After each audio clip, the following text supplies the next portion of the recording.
everyone, I hope that you're doing well. This is going to be the first video notes that we try in this e-learning experience. If this is not what you had in mind, or there's something that you think would work better, maybe something another teacher is doing that you'd like me to try, please let me know. I want this to be whatever works best for you without being in person, which isn't ideal, but we are going to make whatever we can work. So if you have another idea, please feel free to share it with me. These notes are going to be about the hydrosphere. This is a kind of mini unit we're going to do. It will only be this week. But we've got these notes, then there's a discussion for you to post in, there's an online lab that I'll talk more about in a minute, and then there is a activity about how much water do you use, and then a short quiz or assessment about all of this. So that's what's coming up this week. If you are looking at this hydrosphere word and thinking that feels a little familiar, then I'd like to commend you on your incredible memory. We briefly mentioned the hydrosphere way back last semester when we were talking about the different parts of Earth. The atmosphere is all of the air around Earth. The cryosphere is all of the ice on Earth. And the hydrosphere is all of the water on Earth. So today and this week, we are talking all about water. So most of Earth is covered in water. About 71% of Earth's surface is covered in water. And 97% of that is in the oceans, which is salt water and not usable for humans in terms of drinking or agriculture or whatever it may be. So 97-ish% of all water is salt water, and it's in the oceans. About 2% of all the water on Earth is in ice sheets and glaciers, and we would like it to stay there and not melt. It helps to regulate our climate and does a lot of other things that we'll talk about in our climate unit. And of all of the water on Earth, about 0.65% of that is fresh water, which is what we use in our everyday life. So 0.65% of all water on Earth is fresh water that is available for us to use. Why do we need water? Yeah, I take a shower and I drink water when I'm thirsty, but what else could you need? All life requires water, plant and animal life. Plants don't grow without water. Humans can only survive 3 days without water. You can go 3 weeks without food, but only 3 days without water. Like Earth, your body is about 70% water, and it is required for all of the chemical reactions in your body to occur. It helps cool you down when you're sweaty. It is how chemicals and waste are transported. Water is just essential for life, particularly fresh, usable water. Beyond life, water determines where people live. Maybe if you think back to world history and some of the first human civilizations, they all popped up on river valleys. Water and freshwater sources are where people like to settle down because you have access to this life-sustaining resource. So most major cities are next to some kind of water transportation, whether it's on a coast or by a river. Water can determine politics and national powers. The person who controls the water source can be in control of a lot of other things because people need water to live. It shapes the climate, both through the atmosphere and through the oceans. We are going to, in our weather and climate unit, talk more about how the ocean currents determine so much about our day-to-day lives. And it shapes the landscape. We talked a little while ago about how water is one of the best materials for erosion. It's better than wind and glaciers and all of the others. Water is really effective at eroding material. So erosion, transportation, and deposition shape the Earth's landscape, carve out things like the Grand Canyon, all done by water. So fresh water itself is a vital natural resource that we kind of take for granted. I just filled up my water bottle and had a big sip, and without even thinking about it, from my sink. But could you guess how many people died in the year 2000 from diseases related to dirty drinking water or drought? This isn't any other reason for death. This number of people died because they did not have access to clean, fresh water. The answer is about 2 million. About 2 million people died in 1 year from not having fresh water. So it is an incredibly important resource that we kind of tend to take for granted. This pie chart shows the use of water in Texas in the year 2017. Most of it, about 3/4, was used for irrigation. Agriculture is one of the biggest uses of water. Municipal is the water that it takes to run a city. Maybe it's your plumbing. Livestock, taking care of animals, mining, a little bit for power. And this MFG is manufacturing. Water is used in industry. So that a little bit of water was used for that in Texas. So those are kind of the main categories, the biggest breakdowns of water use. There's also recreation and personal, the water it takes to fill your pool, the water that it takes to take a shower or to have a drink, anything like that, all uses for water. So we're going to throw it back to some hopefully familiar ideas with the water cycle, but we're going to complicate it just a little bit. So hopefully you remember, like we said, most water is in the ocean. It evaporates when it's hot out. All of this is powered by the sun. So it evaporates when it's hot out. As it rises, it cools down and condenses to make clouds. Those clouds eventually make precipitation, rain, sleet, snow, precipitation, and all of it cycles back. Here it shows it running off into a stream or a lake or back into the ocean where it can evaporate again. We're going to add in a couple of things just to make things a little more interesting. You maybe have heard of evapotranspiration, or sometimes just called transpiration. When plants photosynthesize, they kind of almost sweat a little bit. They release water as a byproduct, and that water that is released can evaporate the same way water from the oceans can. It's just got a different name because it's specifically referring to water coming out of these plants. So that is transpiration or evapotranspiration. Surface runoff is just the water that is starting up here at the top as snow or rain and running down the side of a mountain. But then we've got this infiltration and groundwater down at the bottom. We're going to talk a lot about groundwater today. Typically, when we talk about water resources, it is groundwater that we are referring to. So infiltration is the process by which that water can sneak into the ground. And then we've got our groundwater, all of this water source that is underground. Surface water is all of the water on the surface. It's not anything more than what it sounds like. It can be moving like rivers or stationary like lakes, and it is the easiest source of fresh water. If you've got a freshwater creek that runs through your backyard, then you might need to clean the water, but you're pretty set. You've got an easy access to an important resource right there. Surface runoff is all of the water or rain that is not absorbed by the ground. If I look back at this picture, I've got precipitation happening in the mountains. I've got runoff as it moves downhill. So the driving force of surface runoff is gravity. It's going to flow downhill.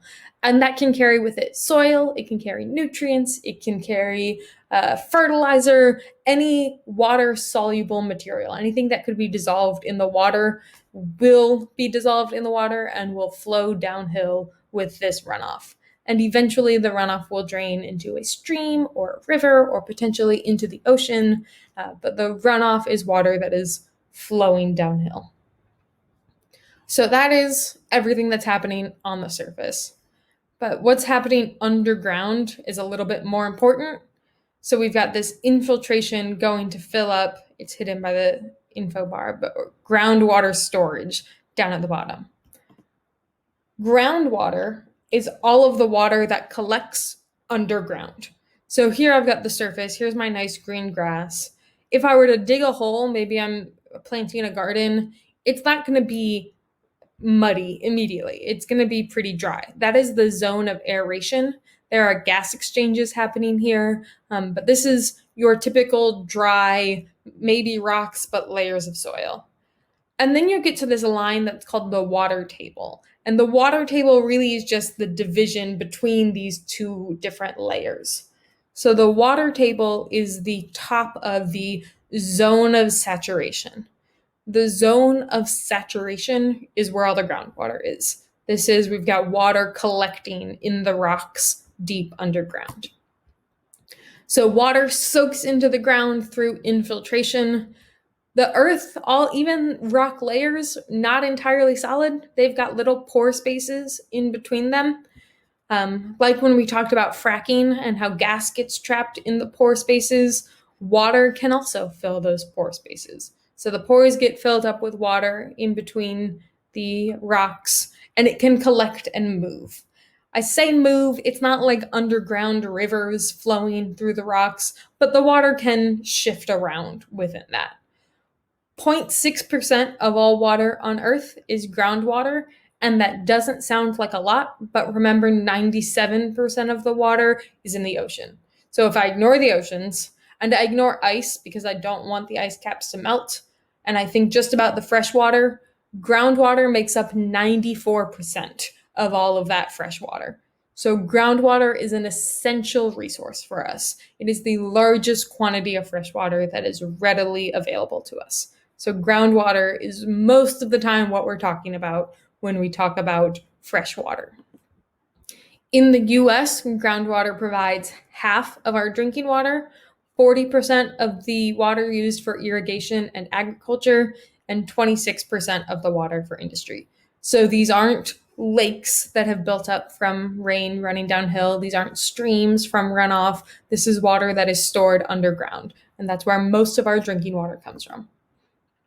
So remember, this is deep underground. Have you ever been to the beach and you start digging a hole in the sand and you keep digging just to see how deep you can dig, and eventually you start hitting wet sand? That's where you've hit the water table and you're now entering the zone of saturation. So the water table, that line in between the two zones, is just the marking point for where the groundwater starts. It tends to follow the contours of the land. So if I had a tall hill here, the water table would curve up with it, but you can see it kind of traces along with what the land looks like above it. Sometimes the water table intersects with the surface, and you can get springs or lakes or rivers and things like that where the water table is intersecting the land. And it tends to be seasonal. So in the summer, when you're not getting a lot of rain, nothing to refill the groundwater, it will sink lower. And then in the winter, when it's snowing or raining more frequently, that groundwater will refill, it'll fill back up, and the water table will rise a little bit. The two biggest things that it takes to have groundwater moving around is porosity and permeability, which are both features of the soil or the rocks that the water is in. So porosity is how much water can the rocks hold? What is the water bearing capacity of the rock? The porosity, think of your sponge. Your sponge can hold, just a sponge that you use to wash dishes, can hold a lot of water. It is very porous. It's got all of these little gaps in between solid areas that water can fill up. So loose soils and rocks made of bigger pieces like this, bigger sediments, tend to have more pore spaces and can hold more water. Permeability is how quickly can water pass through the rock.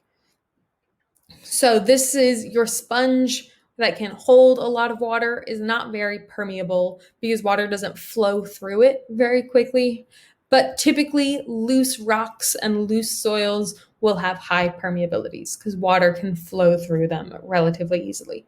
So porosity and permeability tend to go hand in hand. More porous rocks, lots of gaps that can hold water, also have lots of spaces for rocks or for water to flow through. The type of soil matters a lot, particularly when you talk about the particle size. There are a number of different kinds of soil that we aren't going to get into, but it all comes down to what particles are making up the soil. Clay has really small, really fine particles, so it tends to be less porous and less permeable. Going up to sand that are bigger particles have more gaps in them, so you can fill those gaps with water really easily. It's like, imagine if you had one cup full of ping pong balls and another cup full of marbles. You can put a lot more water in the ping pong ball cup than you can in the marble cup because there's just more gaps. Those porosity and permeability factors will also influence how quickly the groundwater will recharge or refill. Like how I talked about more rain and snow during the winter, rising the water table. Use of groundwater will make the water table sink a little bit. And if you've got more porous soil or rocks, then it is easier to refill that. Aquifers are the rock layers that have groundwater within them. So it is a permeable rock layer, which means water can flow through it, that can transmit water. This is great for moving water underground a long way. It is the prime source of drinking water for a lot of cities. San Antonio gets 100% of its drinking water from the Edwards Aquifer, and it's a really important source for irrigation. The Ogallala Aquifer provides most of the water for irrigation and for agriculture for the entire Great Plains region of the US. And I'm going to show you a map of that in a second. So it looks here like this confined aquifer is like an underwater lake. It is not. It is shown blue here, but this is still a rock layer. It is just a rock layer that is filled with water in all of the gaps. This one at the bottom is called a confined aquifer because there is a layer on top of it of rock, of clay here, that is not porous and not permeable. So water can't jump in between or cross through this clay because it is not permeable. So this is a confined aquifer because it is covered by something. You can also have an unconfined aquifer. It does not have that non-porous, non-permeable layer up top, and it can flow up more if it wanted to. Remember, the water table is the edge of this saturated zone, and we get things like lakes where the water table intersects the land. I'm going to talk a lot more in a minute about artesian wells, so hold on to that. So confined aquifers have a non-porous, non-permeable layer on top. Unconfined aquifers don't. And clay with its really small particles is not porous or permeable. This map shows all of the major aquifers of Texas. Lots of the drinking water we get is from aquifers. So if you take a look at this, you can see all of the different major ones. And this map on the right is a map of the Ogallala Aquifer. It goes through Texas up here and all the way. Most of Nebraska is on top of it. This aquifer is what provides most of the water for irrigation and agriculture for all of these states. It is an incredibly important resource. There are a couple of other things that can happen near aquifers or with the water table. I talked about how springs and lakes are places where the water table meets the surface. So a spring is an area where the water table has intersected land and is now spitting out some water. Hot springs are the same idea, except there is something that is heating the water, and heating the rocks around it. Maybe it's a magma source, maybe it is high pressure, but this hot spring is like a spring, just warm for some reason. A geyser is like a spring, but it is under a lot of pressure. Here we've got water that is being compressed from a lot of different areas, and when too much pressure builds up, it spits out as a geyser. Wells are things that are areas where you have to pump to get water.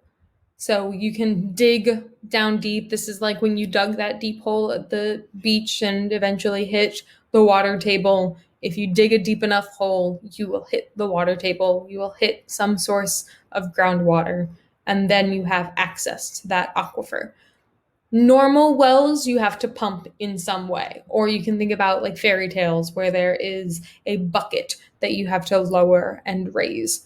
That is a typical well. An artesian well, whether it is flowing or not, does not require any kind of pumping. Here we could have this confined aquifer is under some pressure. And so when you dig this artesian well, there is enough pressure to just push the water up and out. If it's a flowing artesian well, then there is still more pressure that is pushing the water up. If it is a not flowing artesian well, then it doesn't require any pumping, but it's not spitting out like a geyser or if it was flowing. There are a couple of problems that we run into with groundwater, the biggest being that we are overusing it. It is a renewable resource, but it takes hundreds to thousands of years to replace. So, not as long as fossil fuels, for example, which take so long that they essentially can't be replaced. Groundwater can, it just happens on a really long scale. And use of it makes the water table sink. It's like if you were drinking a milkshake through a straw, the more you drink, the lower the top level of the milkshake goes. The same thing happens to the water table. The more you pump from the aquifer, the more groundwater you take out, the lower this line is going to move. It also depletes the amount of water that could be in streams. If this water table is moving lower and lower, then it's going to intersect the surface less and less until eventually there is no stream there. Land subsidence. The aquifer in the groundwater, as weird as it is to think about, is helping to support the land. It is filling all of the gaps in the rock.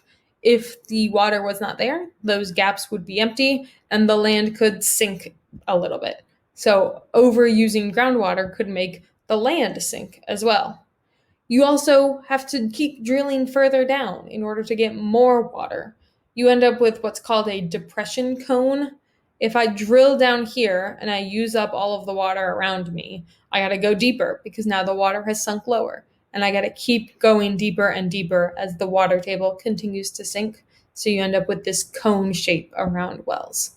And like I said, it is renewable, more renewable than fossil fuels, but it takes a long time to renew. The other big problem is that we are polluting the groundwater. When I was talking about surface runoff a couple of minutes ago, I said that water can pick up fertilizers, it can pick up anything that is soluble, is water soluble, will get picked up with that water that could enter streams or that could infiltrate down. So any kind of pollution that could get picked up by water could end up underground in the groundwater. So that's something to be aware of. The next thing you've got planned for this week, whether you do it right after watching this video or tomorrow or Sunday night, there's a discussion board for you to comment and reply to two of your classmates about what should people know about groundwater. Does the typical person need to have all of this information, or could you hit them with a couple of key facts? Is it important to know about groundwater? I want to hear your opinions. There isn't necessarily a right or wrong answer to that. I want to know what you think. And then you'll reply to two of your classmates' thoughts. Then there is a virtual lab about porosity and permeability for you to get a better understanding of how those two are related to each other and how it works for different soil types or rock types. Then there is an activity to see how much water do you use in your daily life and how much water does your household use. And for you to look at, are there ways to reduce it? Do I need to reduce it? Questions like that. It's kind of like your carbon footprint, but instead it's your water footprint. And then lastly, whether you do it Sunday night at 11:50 or you do it right now, there is a short open note quiz about the hydrosphere and about groundwater. So that is it for this week. If you have any questions, I'm always accessible by email. I also am going to look at setting up a time for the classes to Zoom as a whole or as many people as possible so that we can still be talking to each other, even though we are social distancing and self-quarantining and things. I hope you all are doing well. If you have any concerns, please feel free to reach out to me, even if it's not about earth-space science. I can be here to listen and help in whatever way I can. Know that I am thinking of you and I miss being in our classroom. Take some time to go outside if you haven't. It really does wonders. I took my dog on a walk yesterday and I suddenly was like, it was a whole new life living inside. I hope you all are doing well. If you got any questions, reach out. And that's it for this one. I'll see you later.